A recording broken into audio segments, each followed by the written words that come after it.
Welcome to Megabucks Radio. Conversations with successful entrepreneurs, sharing their tips and strategies for success. Real world ideas that can put megabucks in your bank account. Here's your host, Nina Hershberger. Welcome to today's show. This is your host, Nina Hershberger. And today I have Mac Lackey on the line with me. Mac is an entrepreneur, an investor, and a mentor for those who want to sell their businesses, probably for top dollars, I would think, because he himself had started and sold 6 companies, all 7 or 8 figure exits. So he is Mr. Exit Strategy. So welcome to today's show, Mac. Nina, thank you so much for having me. Excited to be here. Yeah, so let's get right into it. Tell me those 6 businesses. Tell me your background, your history. Where'd you get started? Sure. So I have a fair amount of diversity in terms of the businesses that I started. The 30-second kind of pre-background, I spent a lot of my life, childhood, I guess you would say, as a huge soccer player, fan, enthusiast. That was kind of my life. My life goals and dreams were all soccer related. So I was really fortunate. I played through college. I was a collegiate All-American. I played briefly professionally, but I'm of an age that when I came out of college, it was before Major League Soccer and some of the current options were available. So a lot of my focus was around soccer. And when I stopped playing, I actually met a gentleman through soccer that was working for a small software company. So that's kind of where I got my start in the working world. Is I went from soccer player to working in a software company. And this gentleman and I, we really just hit it off early around this idea. And this is 1995, really 1994 when we started working together. Early 1995, we believed the internet was going to change everything. And although that seems really obvious now, the first quarter of 1995, when we started our company, is when Netscape launched the commercial web browser. So we literally launched our first internet company right when the commercial internet was kind of starting. And so that's kind of how I got my start in entrepreneurship. It was a typical or stereotypical, I guess you'd say, garage startup. I was living in a 1-bedroom apartment, trying to get this business going and struggling and sleeping on the floor. And thankfully for, a lot of great reasons, that business grew very quickly. And we ended up selling the company in 1998 in an 8-figure exit. So, I was in my kind of mid to late 20s and had a life-changing exit that really changed my view of how to build companies, how to think about them. And so that got me started, and I'm happy to talk about any of them, but I had, a media company, an apparel company, a couple of sports-related tech businesses. So I had a lot of diversity in my career, starting with that first internet business. I got to laugh, though, when you say about 1994, 1995, because I'll never forget my husband saying, what is the internet? And he also asked, what is word processing? You're right. We do laugh at those things today, but it was cutting edge at that point. So you talked about media, you talked about apparel, you talked about different kinds of companies, and sold them. So did you get to the point where, you understand how to start and then exit, and you thought, instead of my starting another business, I'm gonna help others know how to do that? Or do you still own a business? Yeah, it's a great question. So, a lot of my working life, I would always describe that there are 2 things in the world. One is whatever company I was running at a given time, and my family, which was a huge priority to me. Everything else in the world I had my head in the sand. I didn't follow current events. I couldn't tell you the day before the Super Bowl who was even playing in it. I just was ultra focused. And so one interesting thing happened in October of 2018 when I sold my 6th company. I got asked to speak at this event, and the organizers, reached out to me, and I said, look, I don't go to events. I'm not a speaker. I'm not even sure I would know what to talk about. And they said, well, you just exited your sixth company. We have a group of entrepreneurs that they aspire to that. So just share your exit journey. What did you learn? What did you do right? What did you do wrong? And so I ended up agreeing to go to this event, which was something I, again, typically would never do because I just didn't do that type of thing. And I got up on stage and just shared the lessons I had learned, mistakes I'd made, things I'd done well. And as I walked off the stage, 6 or 7 of these entrepreneurs kind of ran over to me and said, Mac, I need your help. I have been talking to M&A advisors. I've been talking to my attorney. I've been talking to CPAs, and I've never heard the stuff that you just shared with us. It's very different. It's very new. And so I realized, I guess, right at that moment that my set of experiences was unique. Again, very fortunate and blessed to have sold one company, much less 6. And so across the course of time, I did learn a lot. I made a ton of mistakes, and I was fortunate enough that after I would make a mistake selling a company, I would realize, oh, that was a stupid way I structured that, or I made a huge mistake in something. I had more opportunities, but most founders or entrepreneurs in their life are fortunate if they have one exit and they don't want to look back and say, oh, I had the one chance and I left a lot of money on the table just because I didn't know what I was doing. So I kind of made a decision at that point that was going to be a part of the second half of my life, as I wanted to mentor entrepreneurs through that journey. And so that was a long-winded way to say, yes, I have kind of shifted my focus to primarily helping entrepreneurs in that kind of exit journey. I have a program I created to help specifically with that. And I do still own a few businesses. I own a professional soccer team in Spain, which is, again, kind of a life passion of mine. And so I have a few things that are still I'm actively working on, but a big part of my focus is just helping entrepreneurs on their exit journey. No, Mac, that was a great, I loved having that. So when you talk to entrepreneurs, is every entrepreneur in their own business always think about when I'm going to sell, or is that even anything that they sometimes don't even think about selling? Well, I think my view is that one of the most powerful things we can do as entrepreneurs is create the option to exit. Because what typically happens is an entrepreneur may or may not even be thinking about exit, and then something happens in their life. They suddenly need or want to sell their business. It could be, someone in their company or their significant other gets an illness and suddenly they need the time. It could be that they've been not taking much money out of a business and all of a sudden they have kids that need to go to college and they need to fund college, or they want to buy a house or a fishing boat or retire, any number of things. And the reason that is negative is because all of a sudden you go from not thinking about exit to needing or wanting to. And what I've learned over the years is that we need to be actively designing our business so that it can be sold to create that option. That way, when something happens in life, we can say, okay, well, we've got the business set up in the right ways. We've really thought strategically about it. We kind of know who might buy it. We've created a lot of value that we can talk about.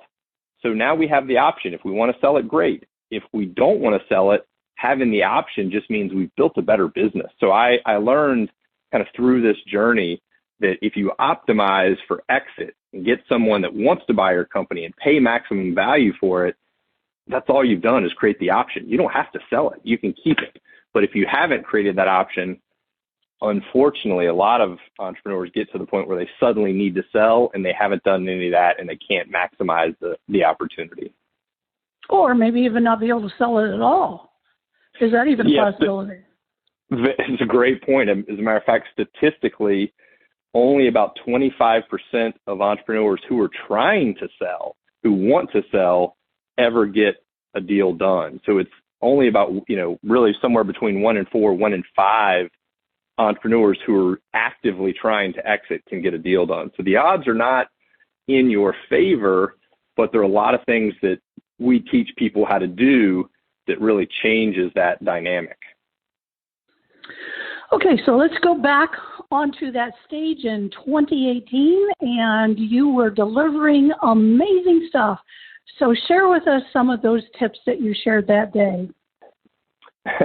Yeah, I don't know if I would define it as amazing. At the time, I think I was a very amateur speaker, but I guess I was saying some things that were unique. And one of the things that really resonated with that audience was I mentioned specifically that of my 6 companies, I never once sold for a financial metric, meaning I didn't sell for a revenue multiple or an EBITDA multiple or profit number, which, as you know, and most of your listeners will know, if you start talking about the value of your company, you'll very quickly, people will immediately go to what's your last 12 months revenue, what's your last 12 months EBITDA, and they'll start talking about 3 times EBITDA or 5 times EBITDA or 8 times, because you have these multiples that exist in the industry that you happen to be in.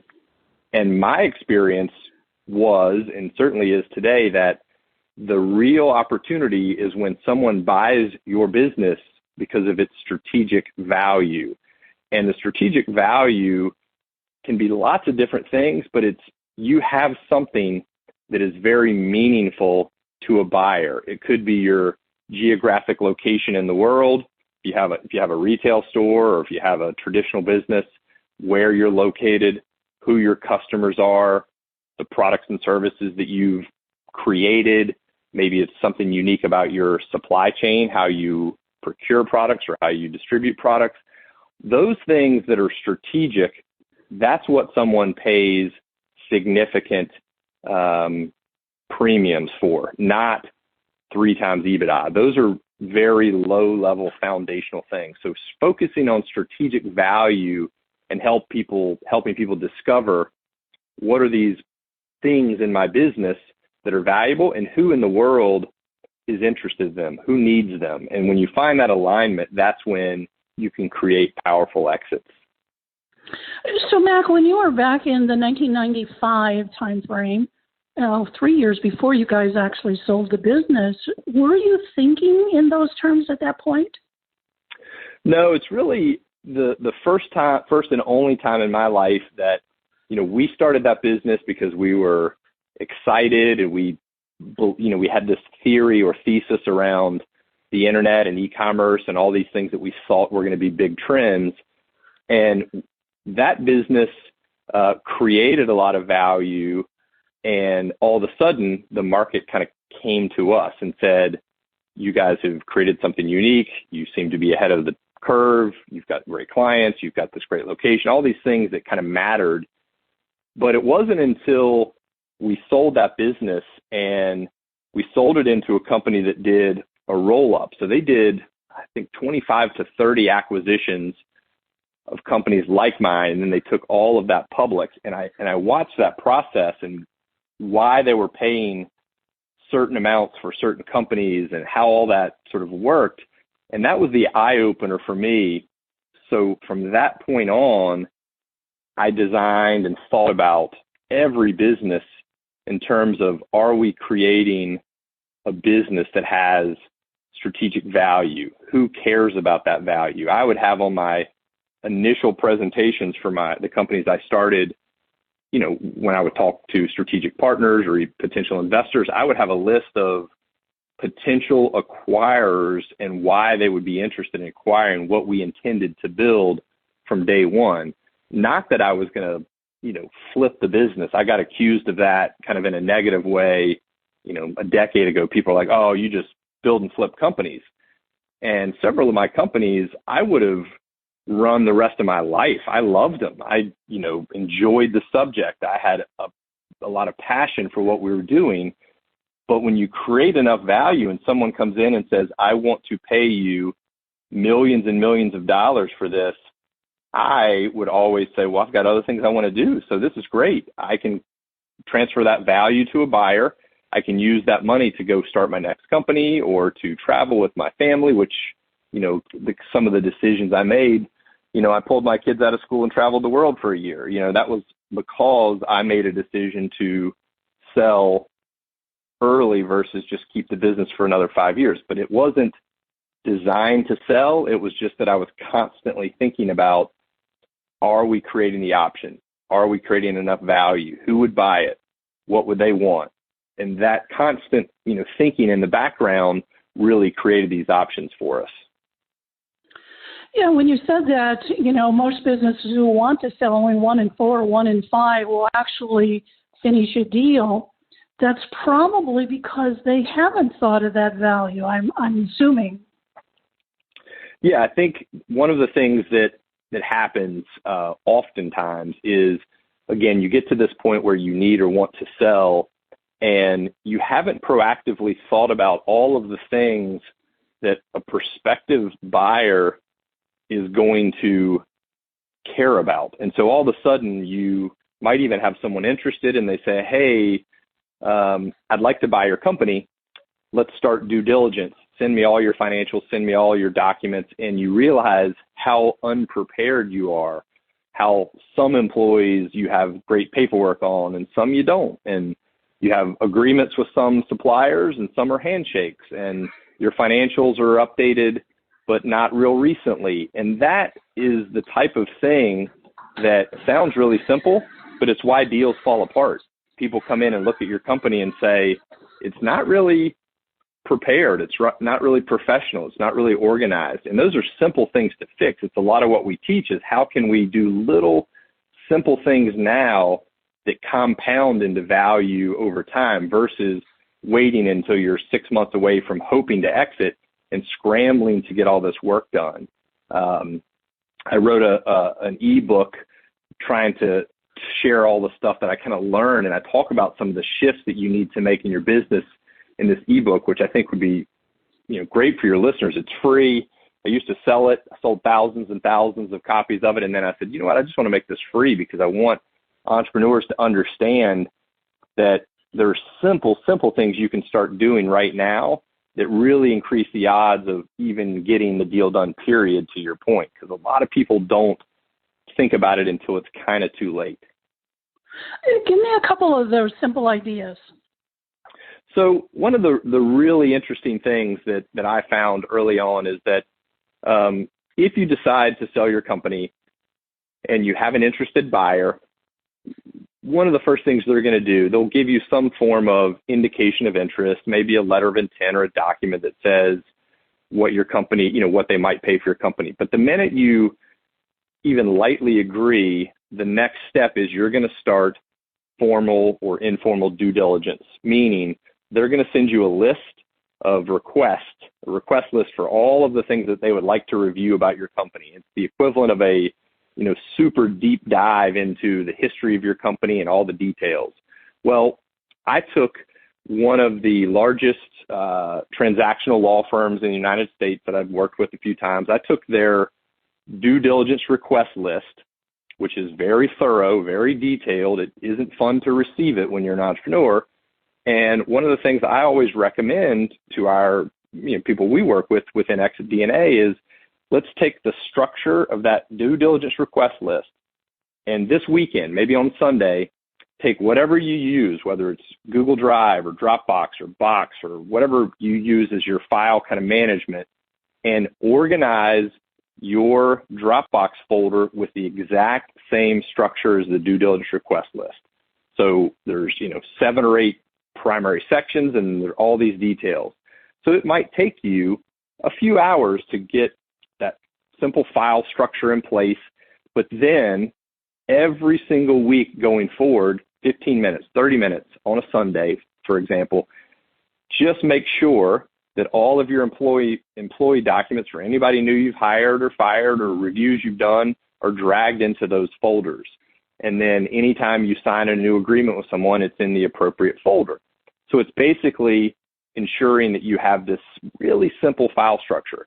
Well, that doesn't sound like a big deal, but a year or 2 years from now, when someone says, Mac, can you send me your materials. Here is the due diligence request form. That becomes a massive scramble for almost every company, unless you've already organized everything, at which point you can right click and share and say, oh, here's all of the information you need.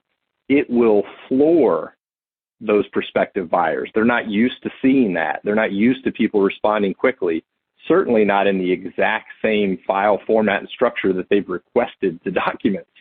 So that's a tactical one, right? It's real simple, real tactical, but game changing in terms of the impact it has when someone wants to take a look at your company. It just really impresses them, if nothing else. Yeah, no, that makes a lot of sense. I want to go back to the value of a company. I'm sure that entrepreneurs haven't thought about that, so you probably go in, and that's one of the benefits of using your services as well, is help them really understand what that value is. That's right. I think we as entrepreneurs know that we have value, of course. If we're a growing, profitable business, for example, the way I always start to look at it is whatever is helping you generate those profits, it's not a financial thing. It's because you have better products than your competitors. You have a more strategic location. You have a better marketing strategy. You have a better sales team. Whatever it is that you believe at your core is helping you grow, differentiate from your competitors, win customers. Those are the kind of things that we need to start putting up on the whiteboard and saying, okay, these are potentially valuable because they're helping my business grow, but they're probably also valuable to prospective buyers. And so what I always start is, again, very, very high level, just like that, helping entrepreneurs identify potential areas of value. And then what we start looking for is who out in the world needs those things, cares about those things, and ideally needs them bad enough they're willing to pay a premium for them. When you get into that needs them bad enough to pay a premium category, that's when we start getting typically a lot more strategic and less tactical. So for example, one of my companies many years ago, I think it was in 2014, we sold a business to NBC Sports, and it was basically a technology company. We had a lot of things that we had done, that we had created, that we thought were some of the best products in the industry. But the reality is what we had that NBC wanted so badly is we had an exclusive agreement signed with a provider that gave us access to 6,000 customers in the United States. And the only way to get to those customers was either to cold call them and try to market to them in the traditional form, or they knew if they bought my company, they had 6,000 customers the next day. And so my customers and the exclusive agreement to get to them was worth millions and millions of dollars to them. So even though we had a team and all this technology and all these things, an exclusive agreement was what they really honed in on, that they needed and wanted bad enough to pay a premium for it. So you're right. It's a little bit of art and a little bit of science for us to work with entrepreneurs to help them identify not only what is that value, but who in the world, what companies want it, need it, or willing to pay a premium for it. Yeah, I mean, that's a real key thing. I mean, because I'm going back to you when you sold your first business, and what you experienced from that point on was to pay attention to those things. Because, you think, okay, who would buy my business? Let's say it's an auto repair guy. Now, I'm mentally thinking, okay, maybe it's the location, like you say. So who would want to buy this location? Is that kind of, the path you would go down?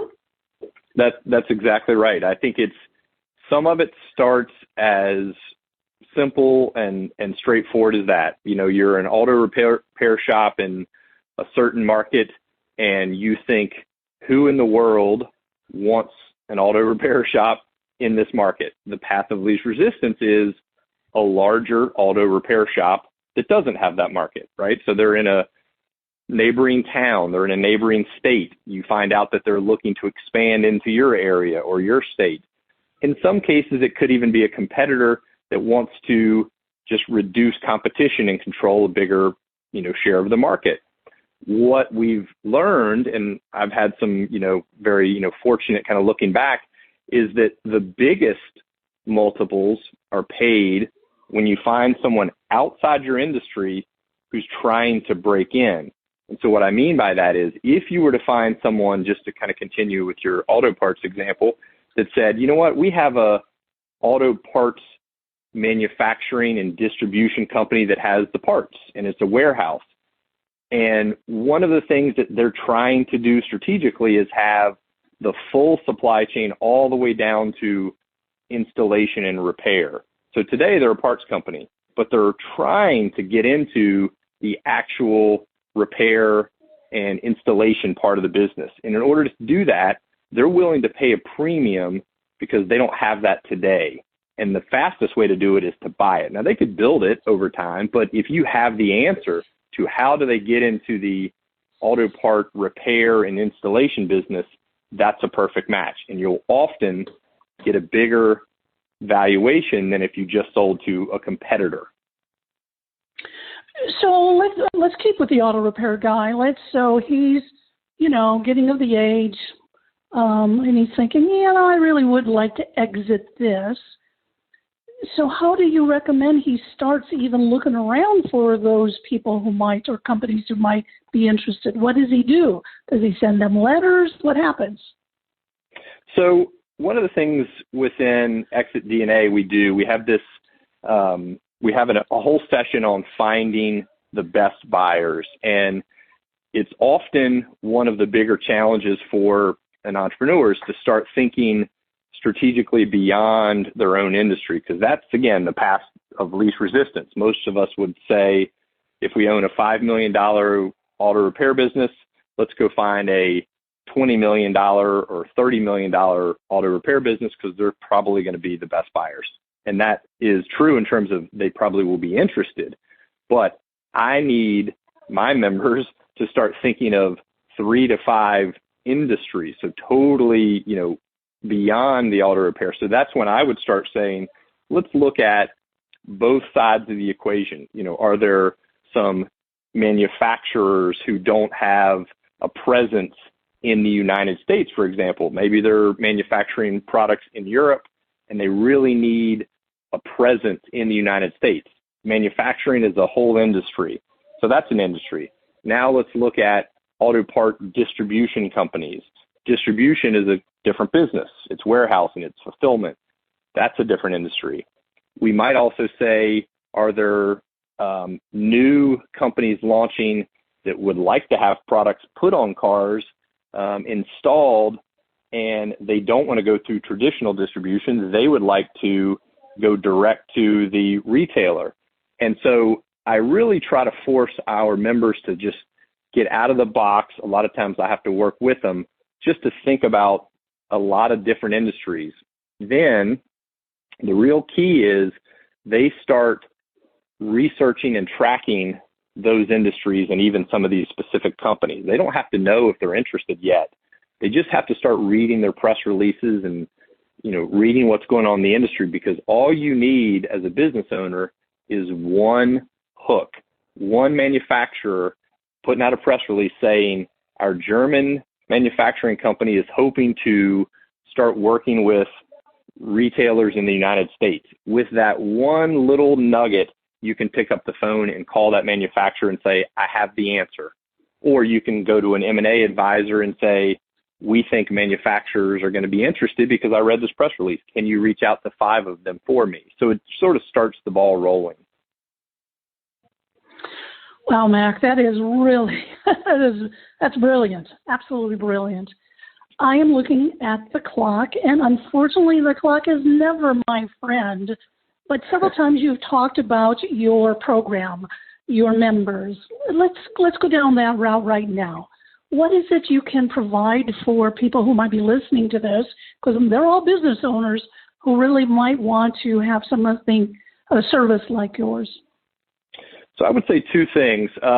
First, I mentioned, I wrote an ebook. It's really valuable. I would encourage any of your listeners to download it because, again, it's free. It's at exitdna.com/book. You can download the ebook. It's got actionable steps you can take in there. So I would encourage everyone to do that. If you download the ebook, you read the ebook, which is, pretty quick. I think it's maybe 60 to 80 pages. And you decide, I really want to work with Mac. I really would like to go deeper. We do have a program that's called Exit DNA, where I work directly in kind of small groups with entrepreneurs from all over the world. So it's not only me sharing proprietary content, but it puts you on this journey with other business owners, which can be really valuable because they're trying to figure out the same thing. So again, if you go to exitdna.com, you can learn a little bit more about what we do. You can apply to kind of join us, but it's an opportunity for me to share everything I've learned, good and bad, directly with members. We have a 24/7, online platform so they can download and review, and all the stuff I've talked about today and 10 times more of that is available through exitdna.com. Wow, that's very, very valuable. So you probably, of your members, you said the normal is 1 to 4, 1 to 5 will actually sell. For those who take advantage of your service, who use your knowledge and your skills, is their saleability higher? I think our members, we've got a lot of testimonials on our website, for example. We have changed the way a lot of entrepreneurs look at their own business. We have worked with a number of entrepreneurs who have tried and failed. As a matter of fact, one of our members right now has signed a letter of intent for a very, very strong 8-figure exit that was not able to complete a transaction last year.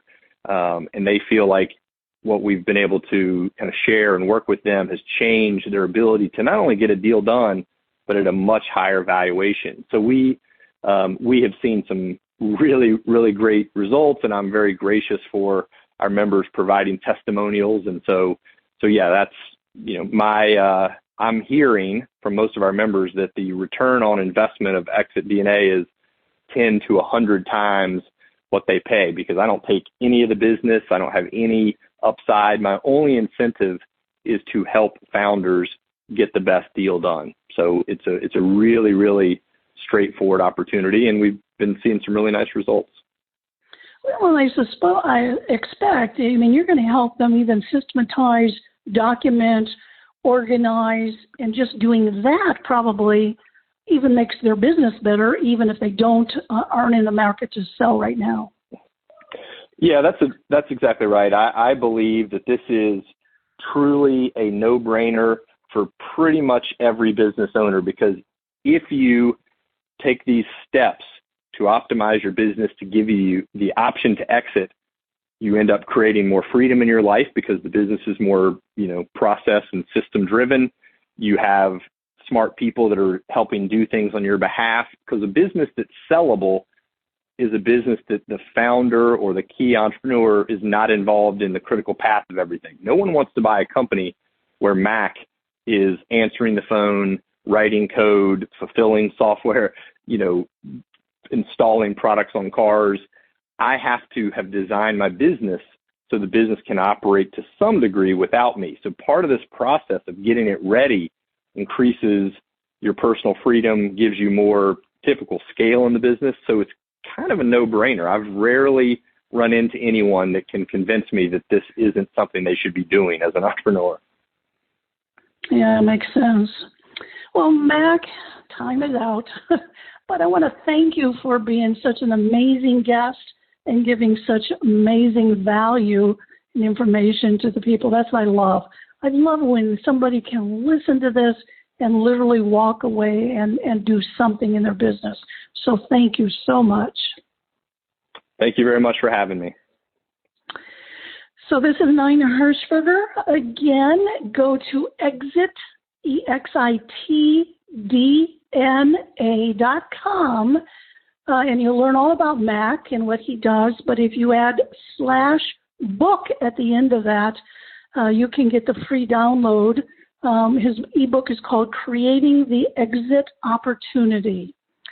So until next time, go out and make a difference.